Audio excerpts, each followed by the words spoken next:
C'est ça le problème. C'est-à-dire que c'est, dans ces régimes autoritaires, c'est l'imprévisibilité. C'est-à-dire qu'il y a des moments où les gens sentent qu'il y a un espace d'expression possible, et puis tout à coup, cet espace se rétrécit, voire disparaît. Et ça, c'est lié à des jeux de pouvoir à l'intérieur du régime, particulièrement opaques, mais précisément cette imprévisibilité fait le propre de l'autoritarisme, et c'est ce qui rend les choses si difficiles pour les intellectuels. Parce qu'on a longtemps fustigé les anciens du père, mais est-ce que cette nouvelle génération qui arrive aux affaires et qui sort des universités occidentales, est-ce qu'elle arrive à faire bouger les lignes un tout petit peu? Oui et non, parce qu'elle est constituée de technocrates, de gens qui étaient dans la Syrian Computer Society, donc les informaticiens en quelque sorte de Bachar el-Assad qui sont diplômés de l'extérieur, etc. Mais ils sont dans les ministères techniques. Il y a probablement une bonne foi de la part du président en essayant de modifier les équilibres à l'intérieur du régime.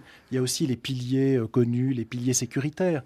Il peut avoir une relation compliquée avec le beau-frère dont on ne sait pas s'il est écarté, s'il n'est pas écarté. Bon, tout ça est particulièrement opaque. Mais le point important, c'est que l'un des espaces où les gens parlent, où les femmes, interviennent dans le débat public, se disent beaucoup de choses entre elles, des espaces qui sont peu surveillés. C'est le réseau des mosquées, c'est l'islam officiel syrien, c'est toutes les dynamiques religieuses à l'intérieur de cette société que le régime cherche à encadrer, mais qui ne contrôle pas vraiment. C'est la faculté de droit islamique de l'université de Damas, où il y a des débats extrêmement libres d'étudiants qui contestent le service militaire et un certain nombre de choses liées au régime.